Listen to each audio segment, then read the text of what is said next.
William Schottenstein raconte qu'au début des années 90, il a reçu une proposition d'un projet d'un immeuble à Columbus, Ohio, à refaire et après à mettre en location.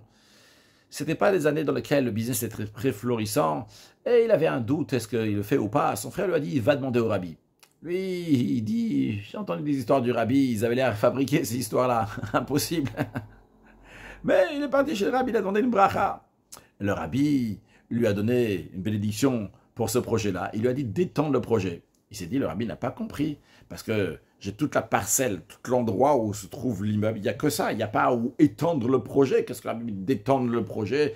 Et le rabbi insiste sur étendre et agrandir le projet. Bon, il a acheté l'immeuble, il a refait, et grâce à Dieu, une très grande réussite. Au bout de 8 mois, tout était en location.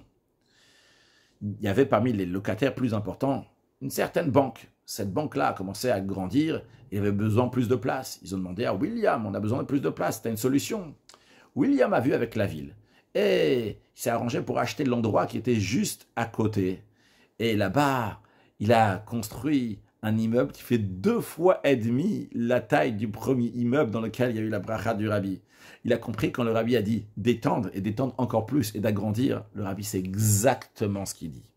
Les amis, on est aujourd'hui en 5785. Il y a 34 ans de ça, en 5751, en 1991, à la même époque que William a demandé une bracha au rabbi, le rabbi a dit, en tant que prophétie, que Mashiach arrive. Des fois, on ne comprend pas ce que le rabbi il dit. On a l'impression que ce n'est pas la réalité. Comme William, il a dit, qu'est-ce que le rabbi est en train de me dire ici? Le rabbi me dit, il faut agrandir. Mais le rabbi n'a pas compris. Bien sûr que le rabbi l'a compris. Et si le rabbi dit, c'est sûr et certain que c'est exactement comme ça. Tu comprends pas, ça change strictement rien. On doit se préparer pour accueillir Mashiach en rajoutant des actes de bonté et de bienfaisance. Mashiach now et une bonne et douce année 5786, Be'ezrat Hashem.